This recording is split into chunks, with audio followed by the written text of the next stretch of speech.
इतिहास की एक बहुमूल्य उपलब्धि, internal combustion engine. Diesel engine internal combustion engine परिवार का एक महत्वपूर्ण सदस्य है। सच तो यह है, आज डीजल इंजन शक्ति दे रहा है heavy traffic vehicles, light commercial vehicles, heavy commercial vehicles, medium और हैवी जनरेटर सेट्स, समुद्री जहाजों और रेल इंजनों को।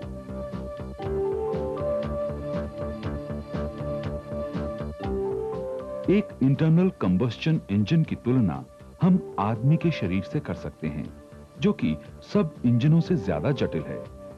जिस तरह आदमी खाना खाकर उसमें से कुछ हिस्से से एनर्जी बनाता है और कुछ हिस्से को निकाल देता है,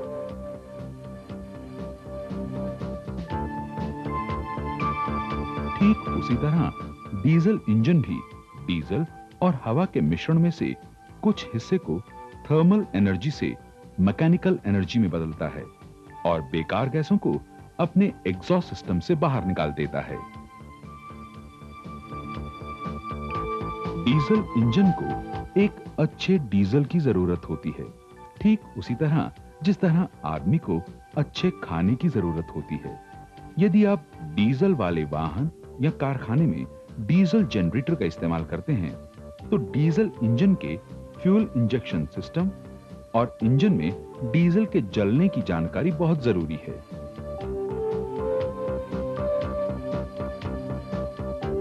आइए देखें 4 स्ट्रोक डीजल इंजन के कंबस्शन चैम्बर में काम किस तरह से होता है।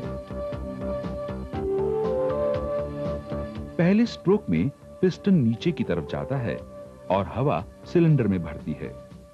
कंप्रेशन स्ट्रोक के दौरान पिस्टन ऊपर की ओर जाता है, जिससे हवा कंप्रेस हो जाती है। इस कंप्रेशन की वजह से टेम्परेचर डीजल के सेल्फ इग्निशन टेम्परेचर से बढ़ जाता है। कंप्रेशन स्ट्रोक के खत्म होने से कुछ पहले डीजल फ्यूल इंजेक्टर के रास्ते से एक महीन फव्वारे यानी भाप की तरह सिलेंडर में जाता है।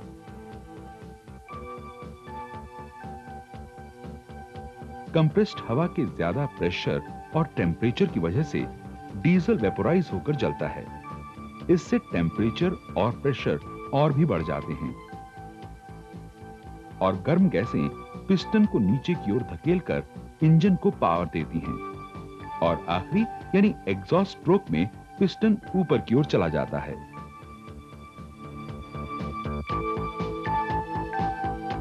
इंजन की एफिशिएंसी 2 बातों पर निर्भर करती है। पहली डीजल की कंबस्शन एफिशिएंसी पर और दूसरी इंजन की थर्मल एफिशिएंसी पर। अच्छी एफिशिएंसी के लिए डीजल का पूरी तरह से जलना जरूरी है। ऐसा ना होने पर बिना जला हुआ डीजल एग्जॉस्ट से बाहर निकल जाता है, जिसका सीधा असर कंबस्शन एफिशिएंसी पर पड़ता है। इसी तरह कंबस्शन पूरा ना होने की वजह से कार्बन का जमाव होने लगता है वाल्व, पिस्टन ग्राउंड और पिस्टन रिंग के खांचों पर, जो इंजन की थर्मल एफिशिएंसी को घटाता है। इससे यह पता चलता है कि इंजन में डीजल का पूरी तरह से जलना बहुत ही जरूरी है।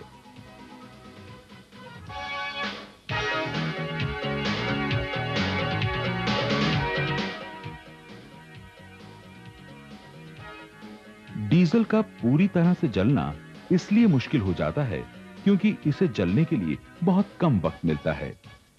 1400 आरपीएम के हिसाब से देखें तो यह वक्त 60/1400/4 यानी लगभग 1 सेकंड का 100वां हिस्सा होता है। क्योंकि कंबस्शन के लिए वक्त काफी कम होता है, इसलिए कंबस्शन को आसान बनाने के लिए डीजल सिलेंडर में एक महीन फव्वारे यानी भाप के रूप में डाला जाता है, जिसमें पार्टिकल साइज लगभग 1 माइक्रोन होता है। डीजल को ऐसे फाइन पार्टिकल्स में तोड़ने की क्रिया को एटोमाइजेशन कहते हैं। इससे डीजल तुरंत वेपोराइज होकर जलने लगता है।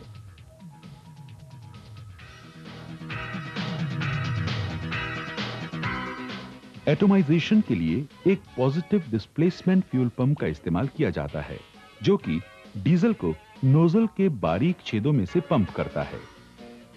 आइए हम नोजल और सिलेंडर को करीब से देखें। नोजल सिलेंडर के ऊपर इस तरह से लगाया जाता है कि उसका ऊपरी हिस्सा बाहर रहता है, जबकि निचला हिस्सा सिलेंडर के अंदर रहता है। डीजल नोजल में ऊपरी हिस्से के एक छेद के रास्ते से घुसता है और नोजल इस डीजल को महीन फव्वारे के रूप में सिलेंडर में डालता है, निचले हिस्से के बारीक छेदों के रास्ते। डीजल के फ्लो और एटोमाइजेशन का कंट्रोल एक प्लंजर से किया जाता है। आइए नोजल को लंबाई में काटें और देखें कि एटोमाइजेशन किस तरह से होता है। नोजल के काम के दौरान प्लंजर ऊपर से नीचे की ओर चलता है। प्लंजर की इस चाल की वजह यह है कि स्प्रिंग का प्रेशर उसे नीचे की तरफ धकेलता है, जबकि डीजल का प्रेशर उसे ऊपर की तरफ धकेलता है। जब स्प्रिंग का प्रेशर ज्यादा होता है तब प्लंजर सीट पर बैठ जाता है, इसलिए पंप की तरफ से आने वाला डीजल अपना रास्ता नहीं बना पाता। लेकिन जब डीजल का प्रेशर स्प्रिंग के प्रेशर से बढ़ जाता है, जो कि 180 किलोग्राम पर सेंटीमीटर स्क्वायर या ज्यादा पर सेट होता है, तो प्लंजर ऊपर उठ जाता है और डीजल बहुत ज्यादा प्रेशर से बारीक छेदों से गुजरता हुआ कंबस्टन चैम्बर में एक महीन फव्वारे यानी भाप की तरह जाता है।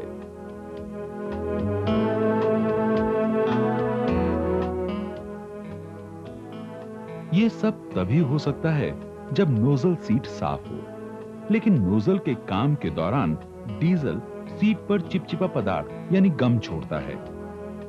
यह गम वक्त के साथ पॉलीमराइज्ड और कार्बोनाइज्ड होते हुए नोजल सीट पर कठोर और चिपचिपे पदार्थ की तह छोड़ जाता है। यह जमाव डीजल में पाए जाने वाले अनसैचुरेटेड हाइड्रोकार्बन्स की वजह से होता है। तो आइए देखें ये अनसैचुरेटेड हाइड्रोकार्बन्स आते कहां से हैं।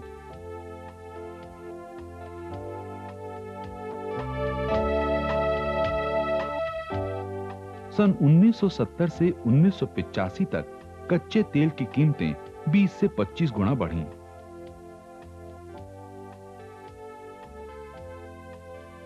उस समय इसके दो तरह के उपभोक्ता थे। पहले वे जो भारी तेल यानी भट्टी के तेल वगैरह का इस्तेमाल करते थे, और दूसरे वे जो हल्के तेल यानी पेट्रोल और डीजल का इस्तेमाल करते थे। इन बढ़ी हुई कीमतों ने उपभोक्ताओं पर तेल बचाने और दूसरे साधनों को ढूंढने के लिए दबाव डाला।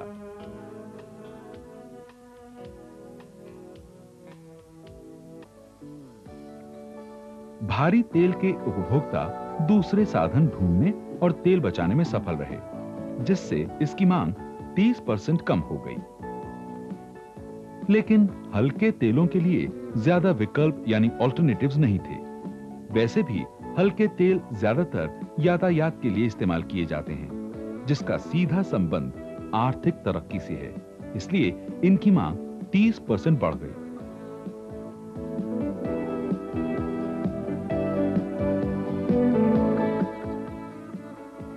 आज भारत में स्थिति यह है कि डीजल की मांग कुल कच्चे तेल के 45% के बराबर है, जबकि डिस्टिलेशन से सिर्फ 15 से 20% तक ही मिल पाता है।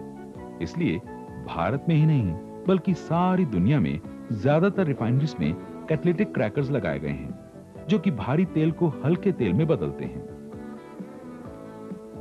हल्के तेल छोटी चेन वाले हाइड्रोकार्बन होते हैं, जबकि भारी तेल लंबी चेन वाले हाइड्रोकार्बन होते हैं।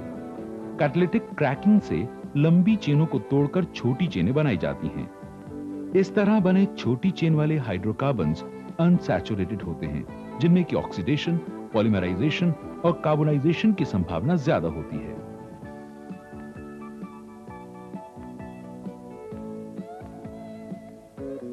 जब ये डीजल नोजल से गुजरता है तो नोजल सीट पर चिपचिपाहट छोड़ देता है।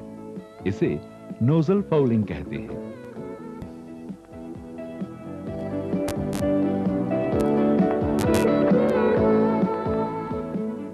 नोजल फाउलिंग की वजह से प्लंजर सीट पर ठीक से नहीं बैठ सकता।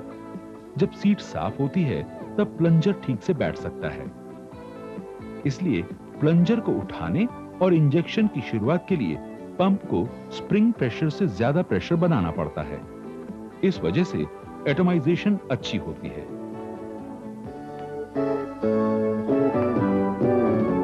लेकिन एक फाउल्ड नोजल में क्योंकि प्लंजर ठीक से बैठ नहीं पाता और हमेशा कुछ उठा सा रहता है, इसलिए तेल की हल्की लीकेज होती रहती है और पंप प्रेशर स्प्रिंग प्रेशर से कम होने पर भी इंजेक्शन शुरू हो जाती है, जिसकी वजह से एटमाइजेशन अच्छी नहीं होती और पार्टिकल साइज बड़ा हो जाता है।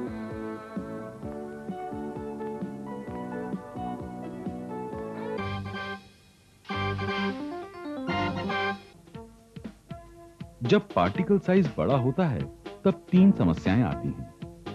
पहली समस्या है तेल का नुकसान।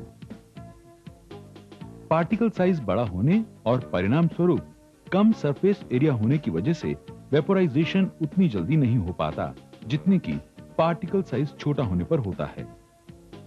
जब वेपोराइजेशन जल्दी नहीं हो पाता तो डीजल दिए गए वक्त में पूरी तरह नहीं जल पाता और बिना जला हुआ डीजल एग्जॉस्ट से बाहर निकल जाता है, जिससे डीजल का नुकसान होता है।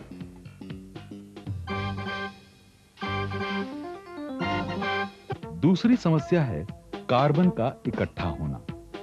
बड़े साइज वाली तेल की बूंदों में अंदरूनी हिस्से को ज्यादा ऑक्सीजन नहीं मिल पाती और साथ ही कंबस्टन चैम्बर का टेम्परेचर बहुत ज्यादा होता है।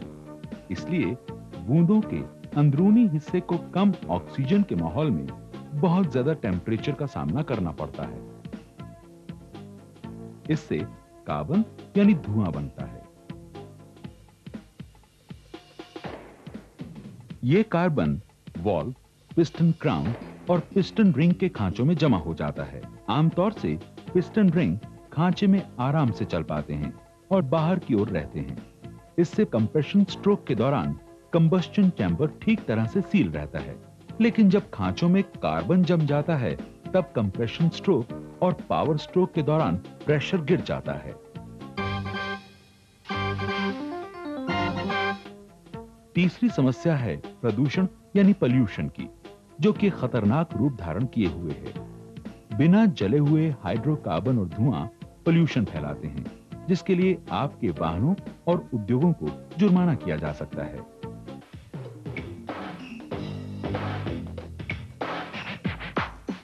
और अब पेश है नोजल फॉलिंग से होने वाली समस्याओं का एक आसान इलाज, elf multifunction diesel fuel additive EMDFA 200। EMDFA इन समस्याओं को बहुत आसानी से और कम खर्चे में दूर करता है।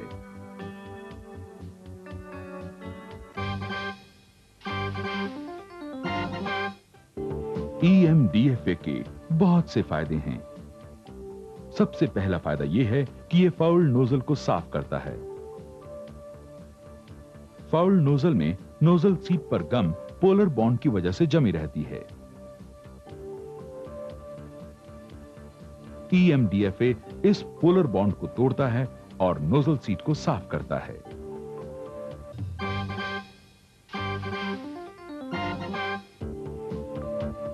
EMDFA का दूसरा फायदा यह है कि यह फाउलिंग होने से रोकता है। चूंकि EMDFA एंटीऑक्सीडेंट है, इसलिए यह गम को नहीं बनने देता।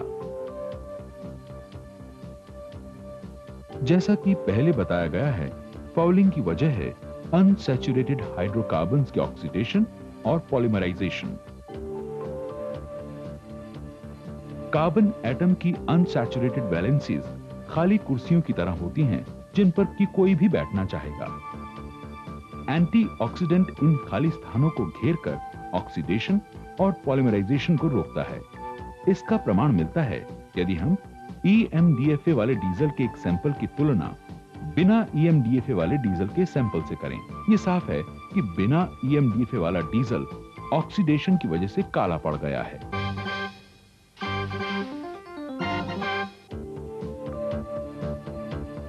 किसी फाउल नोजल को ठीक करने के लिए 100 लीटर डीजल में 100 मिलीलीटर EMDFA इस्तेमाल किया जाना चाहिए। जनरेटर सेट्स में ये डोज केवल 200 से 250 घंटे तक और वाहनों के लिए लगभग 10,000 किलोमीटर तक के लिए इस्तेमाल की जानी चाहिए। इसके बाद फॉलिंग को रोकने के लिए प्रति 100 लीटर डीजल में 40 मिलीलीटर EMDFA का इस्तेमाल लगातार किया जाना चाहिए।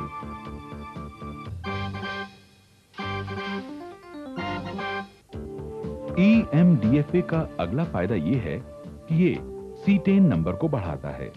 सीटेन नंबर डीजल की सेल्फ इग्निशन क्वालिटी का माप है। EMDFA सीटेन नंबर को 3 से 5 पॉइंट्स तक बढ़ाता है।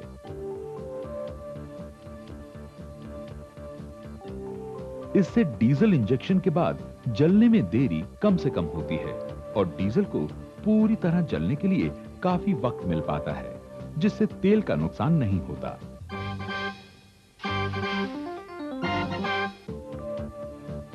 EMDFA के इस्तेमाल से जंग भी नहीं लगता। ये सारे फ्यूल सिस्टम यानी फ्यूल टैंक, फ्यूल पंप और फ्यूल लाइनों को जंग से बचाता है।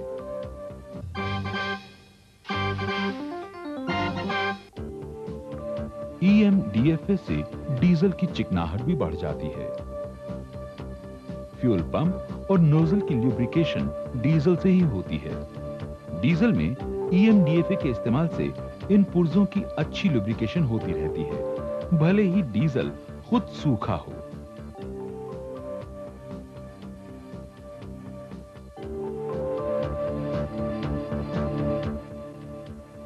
जी हां, इस भरोसे के काफी कारण हैं कि EMDFA के इस्तेमाल से वे सब फायदे होते हैं जिनका जिक्र हमने किया है।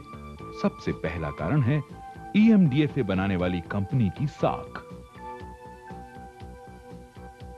एल्फ फ्रांस की सबसे बड़ी कंपनी है और दुनिया की 5वीं सबसे बड़ी ऑयल कंपनी। दरअसल ये फ्रांस की सबसे बड़ी ऑयल कंपनी, सबसे बड़ी केमिकल कंपनी और सबसे बड़ी कॉस्मेटिक कंपनी है।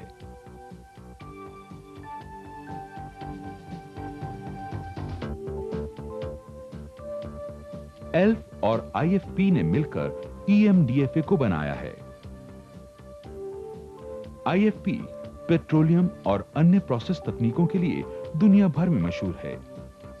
एल्फ स्वयं एक बड़ी रिफाइनिंग एवं मार्केटिंग कंपनी है और इसके द्वारा बेचे गए सारे डीजल में EMDFA का इस्तेमाल होता है।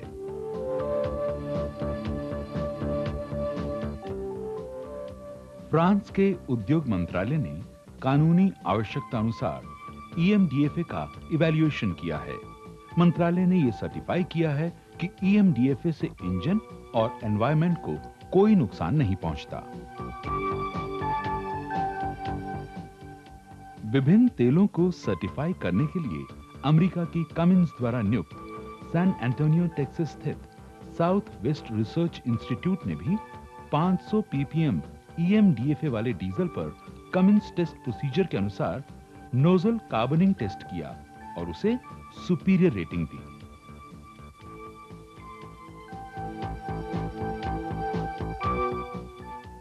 स्कोडा ने भी EMDFA का इवैल्यूएशन करके अपने डीजल इंजनों के लिए इसकी सिफारिश की है।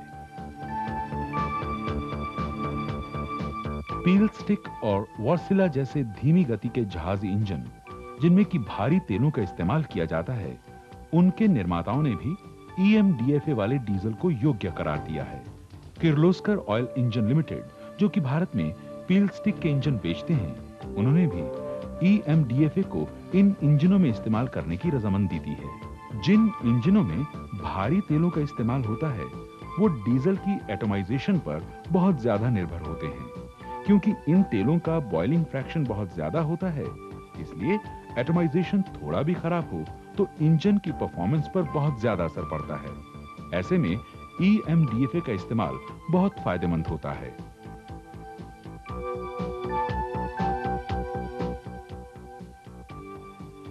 भारत में IIT मद्रास ने 100 घंटे पुराने नोजल पर EMDFA को टेस्ट किया और ये पाया कि इससे 4 से 6.5% डीजल की बचत होती है और 30 से 60% धुआं कम होता है।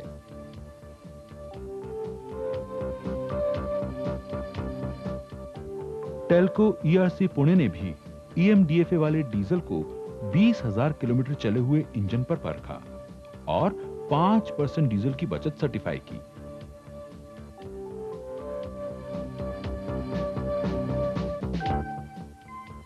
महिंद्रा एंड महिंद्रा ने भी ईएमडीएफए का इवैल्यूएशन किया और 8 से 10% तक डीजल की बचत सर्टिफाई की।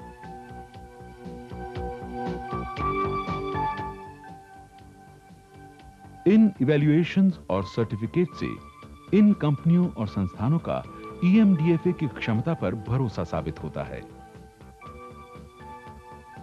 जी हां, ईएमडीएफए के इस्तेमाल से आपके इंजन की परफॉर्मेंस अच्छी होगी और इंजन कम डीजल खर्च करेगा, पोल्यूशन घटेगा, नोजल की उम्र बढ़ेगी और इंजन की मेंटेनेंस पर भी कम खर्चा आएगा। ईएमडीएफए ये सब करता है और वो भी इंजन को बिना नुकसान पहुंचाए, क्योंकि इसमें किसी तरह के मेटालिक पदार्थ नहीं होते जिससे एब्रेसिव ऐश बन सके।